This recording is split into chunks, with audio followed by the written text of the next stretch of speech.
Hi all, Sajeer ക്യൂറ്റോക്സിൻ്റെ പുതിയൊരു വീഡിയോയിലേക്ക് നിങ്ങൾക്ക് സ്വാഗതം. നമ്മൾ ഇതുവരെയുള്ള കഴിഞ്ഞ വീഡിയോസിൽ ഡിസ്കസ് ചെയ്തിരുന്നത് മാനുവൽ ടെസ്റ്റിങ്ങിൻ്റെ ഡിഫറെൻറ്റ് ടൈപ്സ്, മെത്തേഡ്സ് ആൻഡ് എങ്ങനെ ഒരു നല്ല ടെസ്റ്റ് പ്രിപ്പയർ ചെയ്യാം, ഡിഫക്ട്സ് ഹാൻഡ്ലിംഗ് ഇതൊക്കെയായിരുന്നു.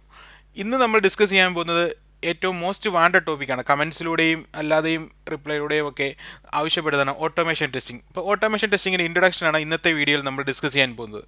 നിങ്ങൾ ഈ ചാനൽ ആദ്യമായിട്ടാണ് കാണുന്നതെന്നുണ്ടെങ്കിൽ ഈ ചാനൽ സബ്സ്ക്രൈബ് ചെയ്യുക. ഇതിന് മുമ്പിലുള്ള വീഡിയോസൊക്കെ കണ്ടിട്ട് വന്നാൽ ഓട്ടോമേഷൻ ടെസ്റ്റിംഗ് കുറച്ചുകൂടി ഈസി ആവും. മാനുവൽ ടെസ്റ്റിംഗ് മെത്തേഡ്സും ഒക്കെ അറിഞ്ഞിട്ടുണ്ടെങ്കിൽ ഓട്ടോമേഷൻ ടെസ്റ്റിംഗ് നമുക്ക് ഈസി ആവും. അപ്പോൾ ഈ ചാനൽ നിങ്ങൾ സബ്സ്ക്രൈബ് ചെയ്യാൻ മറക്കണ്ട. അപ്പോൾ നമുക്ക് ഇന്നത്തെ വിഷയത്തിലേക്ക് വരാം. അപ്പോൾ എന്താണ് ഓട്ടോമേഷൻ ടെസ്റ്റിംഗ്? അതാണ് ഞാൻ ആദ്യമായിട്ട് പറയുന്നത്.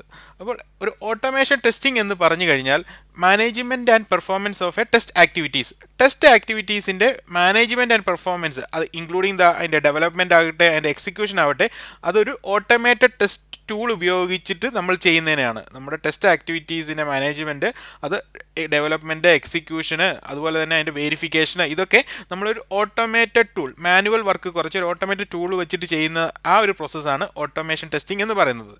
അപ്പോൾ ഈ ഓട്ടോമേഷൻ ടെസ്റ്റിങ്ങിൻ്റെ ഒരു ഗ്രേറ്റസ്റ്റ് വാല്യൂ എന്താണെന്ന് പറഞ്ഞു കഴിഞ്ഞാൽ, ടെസ്റ്റ് സ്ക്രിപ്റ്റ് നമുക്ക് റിപ്പീറ്റഡ് ആയിട്ട് കുറേ ടെസ്റ്റുകൾ ചെയ്യണമെന്നുണ്ടെങ്കിലോ, അല്ലെങ്കിൽ സെയിം ടെസ്റ്റ് തന്നെ പല കാര്യങ്ങൾ സെയിം പ്രീ കണ്ടീഷൻ തന്നെ പല ടെസ്റ്റ് കേസിലും വരുന്നുണ്ടെന്ന് വിചാരിക്കാം. അങ്ങനെയുണ്ട്. അല്ലെങ്കിൽ ചില ടെസ്റ്റ് കേസ് നമ്മൾ റിപ്പീറ്റഡ് ആയിട്ട് തന്നെ നമുക്ക് എക്സിക്യൂട്ട് ചെയ്യണം, അല്ലെങ്കിൽ സെയിം ടെസ്റ്റ് കേസിൻ്റെ പ്രീ കണ്ടീഷൻ തന്നെ പല ടെസ്റ്റ് കേസിലും ഉണ്ടാവുക. അപ്പോൾ ആ ഒരു കാര്യങ്ങളിൽ ഒക്കെ നമുക്ക് കുറച്ചുകൂടെ ടൈം ആൻഡ് കോസ്റ്റ് കുറയ്ക്കാൻ പറ്റും. അതാണ് ഇതിൻ്റെ ഒരു ഗ്രേറ്റസ്റ്റ് വാല്യൂ എന്ന് പറയുന്നത്. അതുപോലെ തന്നെ given the continual changes and additions requirements and software, ഒരു കണ്ടിന്യൂസ് ആയിട്ട് നമ്മുടെ ഈ സോഫ്റ്റ്വെയറും അതുപോലെ തന്നെ റിക്വയർമെൻറ്റ്സ് ഒക്കെ ചേഞ്ച് ചെയ്തുകൊണ്ടിരിക്കുക. അപ്പോൾ നമ്മൾ പറയുന്നത് കേട്ടിട്ടുണ്ട്, മാറ്റമില്ലാത്തത് മാറ്റത്തിന് മാത്രം എന്ന് പറയുന്നത് പോലെ സോഫ്റ്റ്വെയർ എപ്പോഴും നമ്മൾ ഏത് ആപ്ലിക്കേഷൻ ആയിക്കോട്ടെ അത് ചേഞ്ചസിന് വിധേയമായിക്കൊണ്ടിരിക്കുകയാണ്. അപ്പോൾ ഇങ്ങനെ ചേഞ്ചസ് വന്നുകൊണ്ടിരിക്കുമ്പോൾ നിലവിലുള്ള സിസ്റ്റത്തിന് ഒരു പ്രശ്നവും ഇല്ലാതെ നോക്കണമെന്നുണ്ടെങ്കിൽ അവിടെ ഓട്ടോമേഷൻ ടെസ്റ്റ് ഉണ്ടെങ്കിൽ മാനുവൽ എഫർട്ട് കുറച്ച് ഓട്ടോമേഷൻ ടെസ്റ്റ് വഴി നമുക്കത് ഉറപ്പുവരുത്താൻ സാധിക്കും. അപ്പം ഇതൊക്കെയാണ് ഒരു ഓട്ടോമേഷൻ ടെസ്റ്റിംഗ് എന്ന് പറയുന്നത്. അപ്പം നമ്മുടെ ഈ ടെസ്റ്റ് ആക്ടിവിറ്റീസിനെ ഇൻക്ലൂഡിങ് ദ വെരിഫിക്കേഷനും അതിൻ്റെ ഡെവലപ്മെൻറ്റ് ഒരു ഓട്ടോമേറ്റഡ് ടൂൾ ഉപയോഗിച്ചിട്ട് നമ്മൾ പ്രോസസ്സ് ചെയ്യുന്നതിനാണ് ഒരു ഓട്ടോമേഷൻ ടെസ്റ്റിംഗ് എന്ന് പറയുന്നത്. ഇനി ഇതിൻ്റെ ഏറ്റവും മെയിൻ അഡ്വാൻറ്റേജസ് ആണ് കോസ്റ്റ് ആൻഡ് എഫിഷ്യൻസി. ഇപ്പോൾ ഈ ഒരു ഓട്ടോമേഷൻ ടെസ്റ്റിംഗ് ടൂൾ ഉപയോഗിച്ച് കഴിഞ്ഞാൽ നമുക്ക് എറേഴ്സ്, ഈവൻ പ്രൊഡക്ഷനിലുള്ള എറേഴ്സ് വരെ, കാരണം നമ്മൾ റിഗ്രഷൻ ടെസ്റ്റ് ചെയ്യാനാണ് കൂടുതൽ ഓട്ടോമേഷൻ ടെസ്റ്റ് യൂസ് ചെയ്യുന്നത്. അപ്പോൾ റിഗ്രഷൻ ടെസ്റ്റ് എന്ന് പറഞ്ഞാൽ നിലവിലുള്ള പ്രൊഡക്ഷൻ പുതിയത് ആഡ് ചെയ്യുമ്പോൾ വർക്കും പെർഫെക്റ്റ് ആണോ നോക്കുന്നതാണ്. അപ്പോൾ ആ എറേഴ്സ് നമുക്ക് പ്രൊഡക്ഷൻ ഫേസിലെ എറേഴ്സ് വരെ ഓട്ടോമേഷൻ ടെസ്റ്റിംഗ് വഴി കണ്ടെത്താം. പിന്നെ മൾട്ടിപ്പിൾ യൂസേഴ്സ്, നമുക്ക് ഒരേ സമയം തന്നെ മൾട്ടിപ്പിൾ യൂസേഴ്സിനെ സിമുലേറ്റ് ചെയ്യാൻ പറ്റും. അതുപോലെ തന്നെ ഓൾഡ് സ്ക്രിപ്റ്റ് നമുക്ക് റീയൂസ് ചെയ്യാം. നമുക്ക് പുതിയ സ്ക്രിപ്റ്റ് ഉണ്ടാക്കുന്നതിനേക്കാൾ പഴയ സ്ക്രിപ്റ്റുകൾ ഉപയോഗിച്ച് തന്നെ റീയൂസ് ചെയ്യാം. അപ്പോൾ അങ്ങനെ കോസ്റ്റും അതുപോലെ കുറച്ചുകൂടെ എഫിഷ്യൻ്റ് ആണ്. പിന്നെ അടുത്തതാണ് ടൈം. നമ്മൾ മാനുവൽ ടെസ്റ്റ് ചെയ്യുന്നതിനേക്കാളും ക്വിക്ക് അനാലിസിസ് നമുക്ക് നടത്തും. എൻവിറോൺമെൻറ്റ് ഒക്കെ ചേഞ്ച് ചെയ്താലും നമുക്ക് അനാലിസിസ്, ഇത് ചിലപ്പോൾ ജസ്റ്റ് പാരാമീറ്റേഴ്സ് ഒക്കെ ചേഞ്ച് ചെയ്താൽ തന്നെ നമുക്ക് എക്സാമ്പിൾ ബ്രൗസേഴ്സ് തന്നെ, ഇപ്പം ക്രോം അല്ലെങ്കിൽ ഫയർഫോക്സ് ബ്രൗസേഴ്സ് തന്നെ നമുക്ക് പാരാമീറ്റേഴ്സ് ചേഞ്ച് ചെയ്ത് നമുക്ക് ടെസ്റ്റ് ചെയ്യാൻ പറ്റും. അതുപോലെ തന്നെ ടെസ്റ്റിംഗ് സൈക്കിൾ ഡ്യൂറേഷൻ നമുക്ക് കുറച്ചുകൊണ്ട് വരാം. അതുപോലെ തന്നെ ടെസ്റ്റ് പ്ലാനിങ്ങിൽ നമുക്ക് കുറച്ചുകൂടെ ബെറ്റർ എസ്റ്റിമേഷൻ, നമ്മൾ ഇത്ര ഓട്ടോമേറ്റ് ചെയ്തിട്ടുണ്ടെങ്കിൽ ആ ഒരു ലെവലിൽ നമുക്ക് ടെസ്റ്റ് പ്ലാൻ ചെയ്യാം. അതുപോലെ തന്നെ ഒരു നൈറ്റ് കൊണ്ട് തന്നെ മെനി ടെസ്റ്റ് നമുക്ക് എക്സിക്യൂട്ട് ചെയ്യാൻ പറ്റും. അങ്ങനെ ടൈം എക്കണോമി ഒരു ഇമ്പോർട്ടൻറ്റ് അഡ്വാൻറ്റേജ് ആണ് ഓട്ടോമേഷൻ ടെസ്റ്റിങ്ങിൻ്റെ. പിന്നെ അടുത്താണ് ഏറ്റവും ഇമ്പോർട്ടൻറ്റും നമുക്ക് ഏറ്റവും ആവശ്യമുള്ളതും ക്വാളിറ്റി ഇൻക്രീസ്. എന്നാൽ നമ്മുടെ റിസൾട്ട്സ് നമ്മൾ മാനുവലി ചിലപ്പോൾ കമ്പയർ ചെയ്യുമ്പോൾ നമുക്ക് മാനുവൽ എറേസ് വരാം. പക്ഷേ ഓട്ടോമേഷൻ ആകുമ്പോൾ നമ്മൾ കൊടുക്കുന്ന ആ എക്സ്പെക്റ്റഡ് റിസൾട്ടും ആക്ച്വൽ റിസൾട്ടും സ്പെസിഫിക് ആണെങ്കിൽ മാത്രമേ ടെസ്റ്റ് പാസ് ആവുള്ളൂ. അപ്പോൾ അങ്ങനെ ആ കമ്പയർ ഓഫ് റിസൾട്ട്സ്, അങ്ങനെ ക്വാളിറ്റി ഇൻക്രീസ് ചെയ്യാം. അതുപോലെ തന്നെ കൺസിസ്റ്റൻ്റ് ആയിട്ടുള്ള റിസൾട്ട്സ് നമുക്ക് റിപ്പീറ്റഡ് ആയിട്ട് നമ്മൾ ടെസ്റ്റ് ചെയ്യുമ്പോൾ നമുക്ക് വരാം. അപ്പോൾ ഈ മൂന്നാണ് ഏറ്റവും പ്രധാനപ്പെട്ട advantage: cost and efficiency, time economy and quality increases. ഇതാണ് ഈ ഒരു ഓട്ടോമേഷൻ ടെസ്റ്റിങ്ങിൻ്റെ അഡ്വാൻറ്റേജസ് എന്ന് പറയുന്നത്. ഇനി നമുക്ക് ഓട്ടോമേഷനും വേഴ്സസ് മാനുവൽ ടെസ്റ്റിംഗ് നമുക്കൊന്ന് കമ്പയർ ചെയ്ത് കഴിഞ്ഞാൽ, നമ്മൾ ഫസ്റ്റ് ലെഫ്റ്റ് സൈഡിൽ ഞാൻ പറഞ്ഞിരിക്കുന്നത് ഓട്ടോമേഷൻ ടെസ്റ്റിംഗ് ആണ്. ഓട്ടോമേഷൻ ടെസ്റ്റിങ്ങിൻ്റെ ഏറ്റവും പ്രധാനപ്പെട്ട ഇതെന്ന് പറഞ്ഞു കഴിഞ്ഞാൽ, ഞാൻ ഓൾറെഡി പറഞ്ഞു കഴിഞ്ഞാണ്, കുറേ ടെസ്റ്റുകൾ നമുക്ക് റിപ്പീറ്റഡ് ആയിട്ട് ടെസ്റ്റ് ചെയ്യാനുണ്ടെങ്കിൽ, അല്ലെങ്കിൽ സെറ്റ് ഓഫ് ടെസ്റ്റ് നമുക്ക് റൺ ചെയ്യാനുണ്ടെങ്കിൽ ഓട്ടോമേഷൻ എന്ന് പറഞ്ഞാൽ ഒരു ഹ്യൂജ് വിന്നായിരിക്കും. പിന്നെ it offers a possibility to run automation against a code that frequently change to catch regressions. അപ്പം നമുക്ക് കുറേ ഓഫേഴ്സ് തരികയാണ്. ഒരു കോഡ് നമ്മൾ ഫ്രീക്വൻ്റ് ആയിട്ട് ചേഞ്ച് ചെയ്തുകൊണ്ടിരിക്കുന്ന ഒരു കോഡ് അല്ലെങ്കിൽ ഒരു പ്രൊഡക്റ്റ് ആണെന്ന് വിചാരിച്ചുകൊണ്ടിരിക്കുക. അപ്പോൾ റിഗ്രഷൻ ടെസ്റ്റ് നടത്തുമ്പോൾ ആ ഓട്ടോമേഷൻ നമ്മൾ നിലവിലുണ്ടെങ്കിൽ നമ്മൾ വീണ്ടും മാനുവലായിട്ട് ചെയ്യാതെ ഓട്ടോമേഷൻ വഴി നമുക്ക് എറേസ് അല്ലെങ്കിൽ ഇത് കണ്ടുപിടിക്കാം. അതുപോലെ തന്നെ ലാർജ് ടെസ്റ്റ് മെട്രിക്സ് നമുക്ക് ഇഷ്ടംപോലെ ആഡ് ചെയ്യാം. എക്സാമ്പിൾ നമുക്ക് ചില പാരാമീറ്റേഴ്സ് മാറ്റി കൊടുത്ത് തന്നെ പല ലാംഗ്വേജസ് അല്ലെങ്കിൽ പല OSകളിൽ നമുക്ക് ഈ ഒരു അവൈലബിൾ ആയിട്ടുള്ള റിസോഴ്സ് അല്ലെങ്കിൽ അതിനനുസരിച്ചിട്ട് നമുക്ക് ഇപ്പോൾ ഒരാൾ ഫോർ എക്സാമ്പിൾ ജാവയിലാണ് ഉണ്ടെങ്കിൽ ജാവയിൽ നമുക്ക് ഓട്ടോമേഷൻ ടെസ്റ്റ് എഴുതാം, അല്ലെങ്കിൽ C# അല്ലെങ്കിൽ ജാവാ സ്ക്രിപ്റ്റിലാണ് അല്ലെങ്കിൽ പൈതണിലാണ്, ഏത് ലാംഗ്വേജ്. അതുപോലെ തന്നെ ഡിഫറെൻറ്റ് OSൽ. അപ്പോൾ അതിനനുസരിച്ച് നമുക്ക് ടെസ്റ്റ് സ്ക്രിപ്റ്റ്സ് എഴുതാൻ സാധിക്കും. അതുപോലെ തന്നെ ഓട്ടോമേഷൻ ടെസ്റ്റ് നമുക്ക് സെയിം ടൈമിൽ ഡിഫറെൻറ്റ് മെഷീൻസിൽ റൺ ചെയ്യാം. അപ്പോൾ പക്ഷേ മാനുവൽ ടെസ്റ്റ് ആണെങ്കിൽ ഒരാൾക്ക് ഒരേ സമയം മാനുവൽ മീൻസ് മൾട്ടിപ്പിൾ ഒരിക്കലും ചെയ്യാൻ പറ്റില്ല. അപ്പോൾ ഇത് സെയിം ടൈമിൽ തന്നെ ഡിഫറെൻറ്റ് മെഷീനിൽ നമുക്ക് ഓട്ടോമേഷൻ ടെസ്റ്റ് ചെയ്യാൻ പറ്റും. ഇനി ടെസ്റ്റ് എഞ്ചിനീയർക്ക് ഇത് കൂടുതൽ സമയം തരും. കാരണം ഓട്ടോമേഷൻ ടെസ്റ്റ് ആണെങ്കിൽ ഫസ്റ്റ് ഒരു പ്രിപ്പയർ ചെയ്യുന്ന സമയം നമുക്ക് ഒരു ടെസ്റ്റർക്ക് വരുള്ളൂ, ബാക്കി സമയത്ത് അതിനെ എക്സിക്യൂട്ട് ചെയ്താൽ മതി. അപ്പോൾ അതുകൊണ്ട് ഈ ബാക്കിയുള്ള ആക്ടിവിറ്റീസിൽ അല്ലെങ്കിൽ ഈ ടെസ്റ്റിങ്ങിൻ്റെ ഒരു ഗ്രേറ്റ് ഡെപ്ത് ആൻഡ് ബ്രെഡ്ത്തിലേക്കും അതുപോലെ തന്നെ പ്രോബ്ലം അനാലിസിസ്, അതുപോലെ സോഫ്റ്റ്വെയറിൻ്റെ പെർഫോമൻസിൻ്റെ ഉള്ള മറ്റുള്ള കാര്യങ്ങൾ, അതുപോലെ തന്നെ എന്തെങ്കിലും മോഡിഫിക്കേഷൻസ് അല്ലെങ്കിൽ ഫിക്സസ് അങ്ങനെയുള്ള കാര്യങ്ങളിലേക്ക് കൂടുതൽ ശ്രദ്ധ ചെലുത്താൻ നമുക്ക് ടെസ്റ്റ് എഞ്ചിനീയർക്ക് കൂടുതൽ ടൈം കിട്ടുന്നു. അതുപോലെ തന്നെ ഈ വേറൊരു ഏറ്റവും ഇമ്പോർട്ടൻ്റ് ആയിട്ടുള്ളൊരു എന്ന് പറഞ്ഞാൽ ടെസ്റ്റ് എഞ്ചിനീയർമാർ ഇതിൽ വർക്ക് ചെയ്യുന്ന ആൾക്കാർക്ക് കുറേ കൂടെ പ്രോഗ്രാമിങ്ങും അല്ലെങ്കിൽ കോഡ് ലെവലിലേക്ക് എന്താണെന്ന് മനസ്സിലാവുകയും അങ്ങനെ ഒരു ടെസ്റ്റ് എഞ്ചിനീയറുടെ മൊറൽ ഇമ്പ്രൂവ് ചെയ്യാനും അതുപോലെ തന്നെ ഒരു കുറച്ചുകൂടെ റെക്കഗ്നിഷൻസും പ്രൊമോഷനും അല്ലെങ്കിൽ സാലറി ഇൻക്രിമെൻറ്റും ഒക്കെ ഓട്ടോമേഷൻ പഠിച്ചു കഴിഞ്ഞാൽ അങ്ങനെയൊക്കെയുള്ള ഓപ്പർച്യൂണിറ്റീസാണ് ഈ ഓട്ടോമേഷൻ വഴി നമുക്ക് കിട്ടുന്നത്. അപ്പോൾ ഇതൊക്കെയാണ് ഓട്ടോമേഷൻ്റെ അഡ്വാൻറ്റേജസ്. ഇനി മാനുവൽ ടെസ്റ്റിങ്ങിൻ്റെ ഒരു പ്രധാന പ്രശ്നം എന്ന് പറഞ്ഞാൽ കോസ്റ്റ് നമ്മൾ ഓൾറെഡി കോസ്റ്റ് എക്കണോമിക്സ് ആണ്. പക്ഷേ ഇത് ഇനിഷ്യൽ ഫേസിൽ ഒരു സോഫ്റ്റ്വെയർ അല്ലെങ്കിൽ ഒരു ഓട്ടോമേഷൻ ടെസ്റ്റ് സോഫ്റ്റ്വെയർ മാനുവലിനേക്കാളും ഇനിഷ്യൽ ഫേസിൽ കോസ്റ്റ് കൂടുതലാണ്. അപ്പോൾ അങ്ങനെയാണ് പല കമ്പനികളും ഓട്ടോമേഷനിൽ നിന്ന് മാറുന്നത്. കാരണം ചിലപ്പോൾ ചില ടൂൾസ് ഒക്കെ എടുക്കുന്ന പെയ്ഡ് ടൂൾസ് ആയിരിക്കും. അതുപോലെ തന്നെ ഇതിൻ്റെ റിസോഴ്സസ് ചിലപ്പോൾ കുറച്ചുകൂടെ മാനുവൽ ടെസ്റ്റിങ്ങിനേക്കാളും സാലറി ബേസിലോ അങ്ങനെ വരുമ്പോൾ കോസ്റ്റ് കൂടുതൽ വരും. അപ്പോൾ ആ ഒരു കാര്യത്തിൽ ഇനീഷ്യൽ ഫേസിൽ, പക്ഷേ വൺസ് ഇത് നമ്മൾ എക്സിക്യൂട്ട് അല്ലെങ്കിൽ ഇത് ഇംപ്ലിമെൻറ്റ് ചെയ്ത് കഴിഞ്ഞു കഴിഞ്ഞാൽ പിന്നെ ഇത് മാനുവലിനേക്കാളും കോസ്റ്റ് കുറവ് തന്നെ ആയിരിക്കും. പിന്നെ ആ റിസോഴ്സസിൻ്റെ ഉള്ള ചിലവ് മാത്രമേ നമുക്ക് വരുന്നുള്ളൂ. അപ്പോൾ ഫസ്റ്റ് ഫേസിൽ ആ ഒരു ഇനീഷ്യൽ ഫേസ് കടന്നു കൂടി കഴിഞ്ഞാൽ ഓട്ടോമേഷൻ തന്നെയാണ് നല്ലത്. പക്ഷേ ഈ ഒരു മാനുവൽ ടെസ്റ്റിങ്ങിൻ്റെ ഒരു അഡ്വാൻറ്റേജ് എന്ന് പറഞ്ഞാൽ കോസ്റ്റ് എപ്പോഴും സെയിം ആയിരിക്കും, കോസ്റ്റ് അങ്ങനെ കൂടത്തില്ല.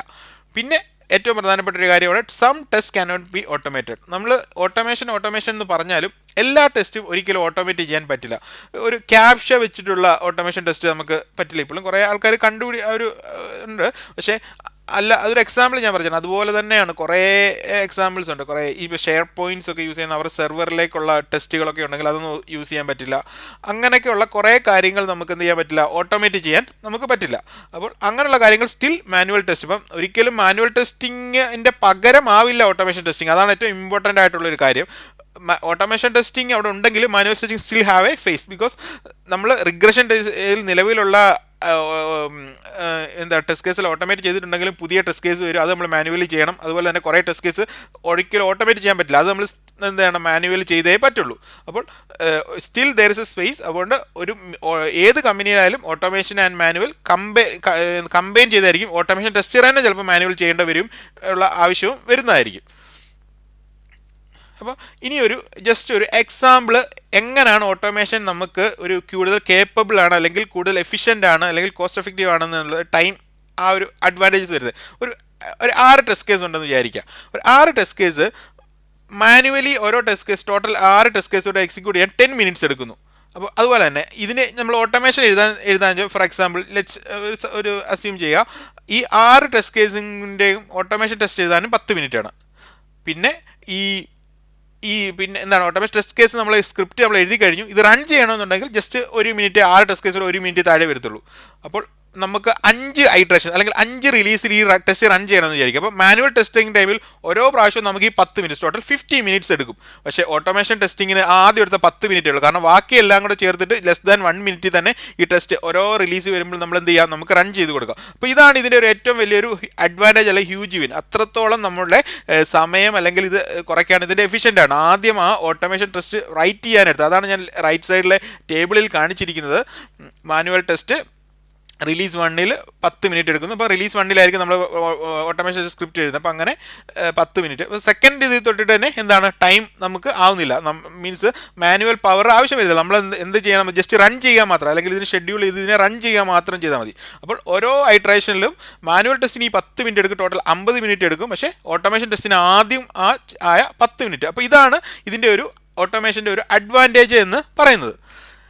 ഇനി അടുത്തത് നമ്മൾ ഓട്ടോമേഷൻ ടെസ്റ്റിങ്ങിൻ്റെ ഒരു ലൈഫ് സൈക്കിളിലേക്ക് പോവുകയാണ്. Automated test life cycle methodology, അല്ലെങ്കിൽ ATLM-CM എന്ന് പറയും.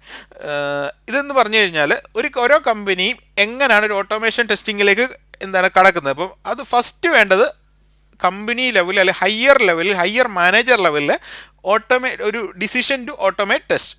ഈ ടെസ്റ്റുകൾ ഓട്ടോമേറ്റ് ചെയ്യാനുള്ള ഒരു ഡിസിഷൻ എടുക്കുക എന്നുള്ളതാണ്. അത് ഹയർ ലെവലിലാണ് എടുക്കുന്നത്. കാരണം ആ കമ്പനിയിൽ ഈ മാനേജേഴ്സിനൊക്കെ തോന്നുകയാണ് നമുക്ക് ഇനി മാനുവൽ കൊണ്ട് പറ്റില്ല, അപ്പോൾ ഓട്ടോമേഷൻ വേണം.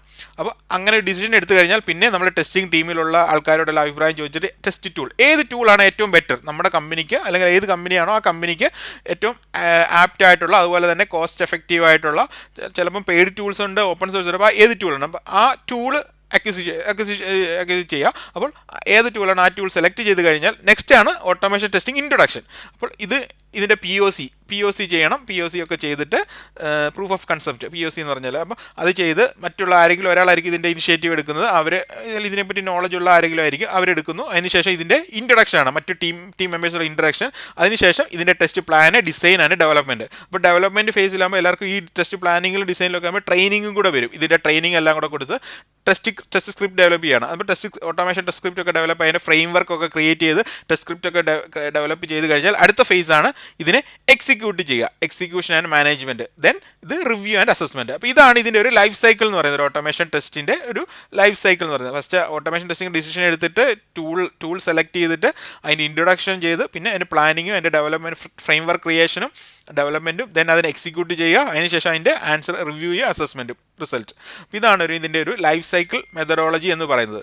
ഇനി അടുത്തതെന്ന് പറഞ്ഞു കഴിഞ്ഞാൽ ഡിഫറെൻറ്റ് ടൈപ്പ് ഓട്ടോമേഷൻ. ഞാൻ പറഞ്ഞു കഴിഞ്ഞാൽ automation testing tool, different type of testing tools available ഉണ്ട്. അതിലേറ്റവും പ്രധാനപ്പെട്ട കുറച്ച് ടൂൾസിൻ്റെ പേര് ഞാനിപ്പോൾ ജസ്റ്റ് എഴുതിയിരിക്കുകയാണ്. ഫസ്റ്റ് എന്ന് പറയുന്നത് സെലേനിയം. ഇത് ഞാൻ പറയുന്നത് നിസ്സംശയം പറയാം, ലോകത്തിൽ ഏറ്റവും കൂടുതൽ കമ്പനീസിൽ യൂസ് ചെയ്യുന്ന ടൂളാണ് സെലേനിയം. കാരണം എന്ന് പറഞ്ഞാൽ ഇത് ഓപ്പൺ സോഴ്സ് ആണ്, വെബ് ആപ്ലിക്കേഷൻസിന് വേണ്ടിയിട്ടാണ്. ഇപ്പോൾ കൂടുതൽ വെബ് ആപ്ലിക്കേഷൻസിനാണ്, എല്ലാ ബ്രൗസറിൽ ഇത് റൺ ചെയ്യാൻ പറ്റും. അതുകൊണ്ട് ഇത് ഓപ്പൺ സോഴ്സ് ടൂൾ വെബ് ആപ്ലിക്കേഷനാണ്. ദെൻ വേറെ ഉള്ളതാണ് എപ്പിഎം എന്ന് പറയുന്നത് മൊബൈൽ ആപ്ലിക്കേഷന് വേണ്ടിയിട്ടുള്ള ഒരു ടെസ്റ്റിംഗ് ടൂളാണ്, മൊബൈൽ ആപ്സിന് വേണ്ടിയിട്ടുള്ള ടെസ്റ്റിംഗ് ടൂളാണ്. ദെൻ കാറ്റലോൺ സ്റ്റുഡിയോ, ഇതൊരു പക്ഷേ ഒരു ലൈസൻസ്ഡ് ടൂളാണ്. ഇത് സെലേനിയത്തിൻ്റെ എപ്പിയത്തിൻ്റെ ടോപ്പിലാണ്. മീൻസ് നമുക്ക് സെലേനിയം എപ്പിയ നോളജ് ഉണ്ടെങ്കിലാണ് ഈ കാറ്റലോൺ കുറച്ചുകൂടി ഈസി ആവുന്നത്. പിന്നുള്ളതാണ് UFT, ഇതൊരു ഡെസ്ക്ടോപ്പ് ആപ്ലിക്കേഷൻ ടൂളാണ്. ഇത് നമ്മുടെ HP-യുടെ ആണ്, അത് ലൈസൻസ്ഡ് ടൂളാണ്.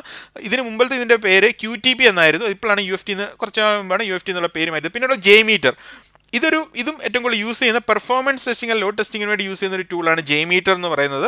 ഇത് ഓപ്പൺ സോഴ്സ് ടൂൾ തന്നെയാണ്. പിന്നെ വേറൊരു ടൂളാണ് ഇപ്പം കൂടുതൽ യൂസ് ചെയ്യുന്നത്, സൈപ്രസ് എന്ന് പറയുന്നത്. ഇതൊരു വെബ് ആപ്ലിക്കേഷൻ അല്ലെങ്കിൽ വിഷ്വൽ ടെസ്റ്റിങ്ങിന് വേണ്ടി ഇതും ലൈസൻസ്ഡ് ആണ്, ഇത് ഓപ്പൺ സോഴ്സ് അല്ല, ഫ്രീ അല്ല. കമ്പനികൾ അക്യൂർ ചെയ്യണമെങ്കിൽ അത് ക്യാഷ് മുടക്കി തന്നെ എടുത്താലേ പറ്റത്തുള്ളൂ. അപ്പോൾ ഇതും നോർമലി ജാവാ സ്ക്രിപ്റ്റ് അല്ലെങ്കിൽ ആ ഒരു ലാംഗ്വേജസിലൊക്കെയാണ് സൈപ്രസ് നമുക്ക് കോഡ് എഴുതാൻ പറ്റുന്നത്. അപ്പം ഇനിയും ഇഷ്ടം പോലെ മെനി മോർ ടൂൾസ് ഉണ്ട്. ഞാൻ ജസ്റ്റ് കുറച്ച് ടൂൾസിൻ്റെ ഒരു എക്സാമ്പിൾസ് പറഞ്ഞിരിക്കുകയാണ്. അപ്പോൾ ഇതൊക്കെയാണ് ഓട്ടോമേഷൻ ടെസ്റ്റിംഗ് ടൂൾസ്. അപ്പോൾ ഈ മുമ്പ് നമ്മൾ കഴിഞ്ഞ ടെസ്റ്റിംഗ് ലൈഫ് സൈക്കിളിൽ പറഞ്ഞ പോലെ ഏത് ടൂളാണെന്നാണ് ഫസ്റ്റ് ഏത് കമ്പനി ആയാലും അത് സെലക്ട് ചെയ്യേണ്ടത്. ഇനി നമ്മൾ ഏറ്റവും കൂടുതൽ യൂസ് ചെയ്യുന്ന സെലേനിയം എന്ന ടൂളിനെ പറ്റിയുള്ളൊരു ഇൻട്രഡക്ഷൻ കൂടെ തരികയാണ്. കാരണം സെലേനിയത്തിൻ്റെ പ്രാക്ടിക്കൽ ലെവലിലേക്ക് ഞാൻ പോകുന്നുണ്ട്. അപ്പോൾ ഇന്നത്തെ ക്ലാസ്സിൽ സെലേനിയത്തിൻ്റെ ഒരു ഇൻട്രഡക്ഷൻ കൂടി തന്നിട്ടാണ് നിർത്താമെന്നാണ് വിചാരിക്കുന്നത്. അപ്പോൾ സെലേനിയം എന്ന് പറഞ്ഞു കഴിഞ്ഞാൽ, selenium is A robust set of tools that support rapid development of test automation four web based application. ഒരു സെറ്റ് ഓഫ് ടൂൾസ് ആണ് അത്, ഒരു ടെസ്റ്റ് ഓട്ടോമേഷന്, വെബ് ആപ്ലിക്കേഷൻ്റെ ടെസ്റ്റ് ഓട്ടോമേഷനെ സപ്പോർട്ട് ചെയ്യുന്നതാണ്. അപ്പോൾ സെലേനിയത്തിൻ്റെ ഏറ്റവും പ്രധാനപ്പെട്ട പ്രത്യേകത, എനി ബ്രൗസർ, ഏത് ബ്രൗസറിലും, ക്രോം ആകട്ടെ, ഫയർഫോക്സ് ആകട്ടെ, വെബ് ആപ്ലിക്കേഷൻ റൺ ആവുന്ന Chrome, Firefox, edge, internet explorer, safari, അങ്ങനെ ഏത് ബ്രൗസർ ആയിക്കോട്ടെ, ഏത് ബ്രൗസറിലും ഇത് റൺ ആവും.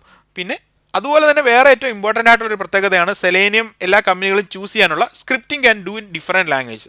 ഇതിൽ സെലേനിയത്തിൻ്റെ ഈ ഓട്ടോമേഷൻ ടെസ്റ്റ് സ്ക്രിപ്റ്റ് ഏത് ലാംഗ്വേജിൽ വേണമെങ്കിലും use, Java, C#, Java script, Ruby, Python. ഇതിൽ ജാവയിലും C#ലും ഞാൻ എഴുതിയിട്ടുണ്ട്. കാരണം ഒരു ലാംഗ്വേജ് അല്ലെങ്കിൽ ഊപ്സ് കൺസെപ്റ്റ് ഒക്കെ പഠിച്ചു കഴിഞ്ഞാൽ ആ ഒരു എന്താണ് ഏത് ലാംഗ്വേജാണ് അതിൻ്റെ സിൻറ്റാക്സോടെ പഠിച്ചു കഴിഞ്ഞാൽ നമുക്ക് ഏത് ലാംഗ്വേജിൽ എഴുതാം. പിന്നെ വേറെ പ്രത്യേകത, നമ്മൾ ഡീപ്പർ പ്രോഗ്രാമിംഗ് നോളജ് ഒന്നും വേണ്ട. നമ്മൾ കോളേജുകളിലൊക്കെ പഠിക്കുന്ന ജാവയുടെ ആണെങ്കിൽ കോർ ജാവ, അല്ലെങ്കിൽ C# അല്ലെങ്കിൽ C++ൻ്റെ ഒക്കെ ആ ഊപ്സ് കൺസെപ്റ്റും ആ ഒരു ലെവലിലേക്ക് ചിന്തിച്ചിട്ടുണ്ടെങ്കിൽ നമുക്ക് സെലേനിയത്തിൻ്റെ പ്രോഗ്രാംസ് നമുക്ക് എഴുതാനുള്ള ഇതുണ്ട്. അപ്പോൾ ഞാൻ സെലേനിയത്തിൻ്റെ പ്രാക്ടിക്കൽ ലെവലിലേക്ക് തുടങ്ങുമ്പോൾ ഫസ്റ്റ് കോർ ജാവ ട്യൂട്ടോറിയൽ തന്നിട്ടായിരിക്കും സെലേനിയത്തിലേക്ക് പോകുന്നത്. ഇനി അടുത്തതെന്ന് പറയുന്നത്, ഈ യൂസറിന് ഈ ഡിഫറെൻറ്റ് നാവിഗേഷൻ, ഇപ്പോൾ നമ്മൾ ഒരു പേജ് ഹോം പേജിൽ നിന്ന് ക്ലിക്ക് ചെയ്ത് ലോഗിൻ പേജിലേക്ക് അല്ലെങ്കിൽ രജിസ്റ്റർ പേജിലേക്ക് പോയി, അല്ലെങ്കിൽ ഒരു ഇ-കൊമേഴ്സ് സൈറ്റ് ആണെങ്കിൽ പ്രൊഡക്റ്റ് പേജിലേക്ക് പോയി, അങ്ങനെ എന്ത് പ്രോസസ്സാണ് ആ പ്രോസസ്സ് എല്ലാം സിമുലേറ്റ് ചെയ്യാൻ പറ്റും. User navigating the pages and then aside specific marks on the page. അപ്പോൾ നമ്മൾ എന്തെങ്കിലും റിസൾട്ട് വെരിഫൈ ചെയ്യണമെന്നുണ്ടെങ്കിൽ അതൊക്കെ നമുക്ക് ഈ സെലേനിയം വെച്ചിട്ട് അസേർട്ട് ചെയ്യാനോ അല്ലെങ്കിൽ വെരിഫിക്കേഷനോ ഒക്കെ നമുക്ക് നടത്തും. അപ്പം ഇതിനും വേറൊരു ഇമ്പോർട്ടൻ്റ് കാര്യം വേണ്ടത് HTML ആണ്. നമ്മൾ ഈ സെലേനിയത്തിൻ്റെ ഈ സിമുലേറ്റ് ചെയ്യുന്നത് ഓരോ എലമെൻസിനെ ഐഡൻറ്റിഫൈ ചെയ്യുന്നത് അതിൻ്റെ അണ്ടർലൈങ് ആയിട്ടുള്ള ഹൈപ്പർടെക്സ്റ്റ് മാർക്കപ്പ് ലാംഗ്വേജ്, ആ HTML ബേസ് ചെയ്തിട്ടാണ് നമ്മൾ സെലേനിയം മനസ്സിലാകുന്നത്. കാരണം ഇപ്പോൾ ഒരു ടെക്സ്റ്റ് ബോക്സ് ഉണ്ടെങ്കിൽ വിചാരിക്കുക, ആ ടെക്സ്റ്റ് ബോക്സിനെ നമ്മൾ ഈ സെലേനിയം അല്ലെങ്കിൽ നമ്മുടെ പ്രോഗ്രാമിംഗ് കോഡ് ഐഡൻറ്റിഫൈ ചെയ്യുന്നത് അതിൻ്റെ HTML ID അല്ലെങ്കിൽ നെയിം, അതിൻ്റെ ആ പ്രോപ്പർട്ടി ഐഡൻറ്റിഫൈ ചെയ്തിട്ടാണ്. അത് സിമ്പിളാണ്. ബേസിക് നോളജ് ഇല്ലെങ്കിൽ തന്നെ HTML ആർക്കും പഠിക്കാൻ പറ്റും. കാരണം കമ്പ്യൂട്ടർ ഫീൽഡിൽ നിന്നും വരാത്തല്ലാത്തവർക്കും പോലും ഈ കണ്ടു കഴിഞ്ഞാൽ ജസ്റ്റ് നമ്മൾ ഏതൊരു പേജ് എടുത്തു കഴിഞ്ഞാൽ F12 അല്ലെങ്കിൽ റൈറ്റ് ക്ലിക്ക് ചെയ്തിട്ട് ഡെവലപ്പർ ടൂൾസ് എടുത്തു കഴിഞ്ഞാൽ നമുക്ക് അതിൻ്റെ പർട്ടിക്കുലർ HTML കാണാൻ പറ്റും. അപ്പോൾ അതിൽ നിന്ന് ഇതിൻ്റെ ഈ പ്രോപ്പർട്ടീസ്, ഓരോ എലമെൻസിൻ്റെ പ്രോപ്പർട്ടീസ് എടുക്കുന്നത് ഈസി തന്നെയാണ്. ഇനി സെലേനിയത്തിൻ്റെ ഡിഫറെൻറ്റ് കമ്പോണൻസ്. സെലേനിയം എന്ന് പറഞ്ഞു കഴിഞ്ഞാൽ പല പല കമ്പോണൻസ് ഉണ്ട്. അപ്പോൾ സെലേനിയത്തിൻ്റെ ഏറ്റവും പ്രധാനപ്പെട്ട ഒരു component selenium IDE. Selenium first കാലത്ത് ഏറ്റവും കൂടുതൽ യൂസ് ചെയ്തിരുന്ന കമ്പോണൻ്റാണ് IDE, record and play back tool. ഇതൊരു ബ്രൗസറിൻ്റെ പ്ലഗിൻ ആയിരുന്നു. ഇത് നമ്മൾ നേരത്തെ പറഞ്ഞ കോഡിംഗ് ഒന്നും ഇതിൽ വരുന്നില്ല. ഇതിൽ റെക്കോർഡ് ആൻഡ് പ്ലേ ബാക്ക് ആണ്. നമ്മൾ ഇതിനെ റെക്കോർഡ് ചെയ്ത് വെക്കുക, അതിനുശേഷം ഇതിനെ പ്ലേ ബാക്ക് ചെയ്യുക. നമ്മൾ ഈ ബ്രൗസറിൽ ഇതിൻ്റെ ഒരു പ്ലഗിൻ ഉണ്ടാവും, അത് ഓപ്പൺ ചെയ്യുമ്പോൾ നമ്മൾ എന്താണോ ഫോർ എക്സാമ്പിൾ നമ്മളൊരു ഇ-കൊമേഴ്സ് സൈറ്റിൻ്റെ എടുത്തു, അതിൻ്റെ പ്രൊഡക്റ്റ് എടുത്തു, ആഡ് ചെയ്തു, കാട്ട് കൊടുത്തു, അതെല്ലാം എന്ത് ചെയ്യാണ്, ഈ ടൂൾ ഇത് ഓപ്പൺ ആക്കി, ഇത് പ്ലഗിൻ ഓപ്പൺ ആക്കി പ്ലേ ചെയ്ത് കഴിഞ്ഞാൽ ഇത് നമുക്ക് റെക്കോർഡ് ചെയ്യാം. അതിനുശേഷം പിന്നെ ഇതിനെ സിമുലേറ്റ് ചെയ്യാണ് പ്ലേ ബാക്ക് ചെയ്തിട്ട്. ഇത് ആദ്യം ഫയർഫോക്സ് ബ്രൗസറിലാണ് ഉണ്ടായിരുന്നത്, പിന്നെ ഇടയ്ക്ക് ഫയർഫോക്സ് ബ്രൗസറിൽ നിന്ന് അപ്ഗ്രേഡ് ആയപ്പോൾ പോയി, പിന്നെ ഇപ്പം വീണ്ടും ക്രോമിലും ഫയർഫോക്സിലും ഒക്കെ വന്നിട്ടുണ്ട്. ഇപ്പോൾ ഇതിൻ്റെ ഒരു ക്ലാസ് ഞാൻ നെക്സ്റ്റ് ആയിട്ട് തരുന്നതായിരിക്കും. പിന്നെ അടുത്താണ് സെലേനിയം RC റിമോട്ട് കൺട്രോൾ. ഇതൊരു റിമോട്ട് കൺട്രോൾ ആണ് വിത്ത് ക്ലൈൻറ്റ് ആൻഡ് സെർവർ ആർക്കിടെക്ചർ ആയിരുന്നു. ഇതായിരുന്നു സെലേനിയത്തിൻ്റെ ഫസ്റ്റ് കമ്പോണൻ്റ് എന്ന് വേണമെങ്കിൽ പറയാം. ഇതെന്ന് പറഞ്ഞു കഴിഞ്ഞാൽ ഒരു റിമോട്ട് കൺട്രോൾ ഒരു സെർവറിലേക്കാണ് പോകുന്നത്. അപ്പോൾ ഇതിന് കുറച്ച് ടൈം എടുക്കും. കാരണം നമ്മൾ കോഡ് എഴുതി കൊടുക്കുന്ന വാല്യൂ സെർവറിൽ പോയിട്ട് അവിടുന്ന് ക്ലൈൻറ്റ് വഴിയാണ് ബ്രൗസറിലേക്ക് വരുന്നത്. അപ്പോൾ അത് ടൈം കൺസ്യൂമിംഗ് ആയിരുന്നു. ഇതിപ്പോൾ നമ്മൾ യൂസ് ചെയ്യുന്നില്ല. ഇപ്പോൾ ഏറ്റവും കൂടുതൽ യൂസ് ചെയ്യുന്നതാണ് സെലേനിയം വെബ് ഡ്രൈവർ. ഇതെന്ന് പറഞ്ഞു കഴിഞ്ഞാൽ ഈ ക്ലൈൻറ്റ് ആൻഡ് സെർവർ ആർക്കിടെക്ചറൊക്കെ മാറി ബ്രൗസറുമായിട്ട് ഡയറക്റ്റ്ലി ഇൻട്രാക്ട് ചെയ്യുകയാണ്. നമ്മൾ ഈ ഒരു വെബ് ഡ്രൈവർ എന്ന് പറഞ്ഞാൽ ഡ്രൈവർ വഴി നമ്മുടെ ബ്രൗസറുമായി ഡയറക്റ്റ് ഇൻട്രാക്ട് ചെയ്യുന്ന ഒരിതാണ് സെലേനിയം വെബ് ഡ്രൈവർ എന്ന് പറയുന്നത്.